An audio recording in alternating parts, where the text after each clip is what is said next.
હવે તમારે ફક્ત યાદ રાખવાનું છે કેટલા ટકા કાઢવાના, તો 10%, 1%, 25% અને 20%, બસ એટલા કાઢતા શીખવાના છે, બરાબર. અને એ 2 સેકન્ડની અંદર તમે એટલી વસ્તુ શીખી જશો, બરાબર. હવે માનો કે કોઈ એક રકમ છે, આપણે રકમ લઈએ 500.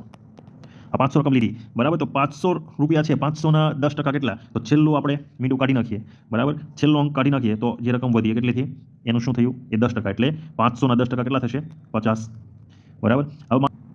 હવે આપણે જોઈએ 1%, તો આપણે 500 રકમ લીધી, તો 500ની 1% કેટલા, બરાબર. તો પહેલામાં આપણે એક અંક છેલ્લો કાઢ્યો હતો, તો આની અંદર આપણે 2 અંક કાઢી નાખશું, બરાબર. એટલે જે રકમ વધી એનો 1%, બરાબર. એટલે 500ના 1% કેટલા, તો કે 5, બરાબર. હવે 500ના 25, બરાબર. હવે આપણને ખબર છે ટકાવારી હંમેશા કેટલા હોય, 100. 25 100નો કેટલામો ભાગ છે, તો કે ચોથો ભાગ, બરાબર. તો 500 ને જે રકમ આપી હોય એને આપણે જ્યારે 25% શોધવાના કીધા હોય ત્યારે આપણે 4 વડે ભાગી નાખશું, બરાબર. એટલે 125 આન્સર આવી ગયો, બરાબર.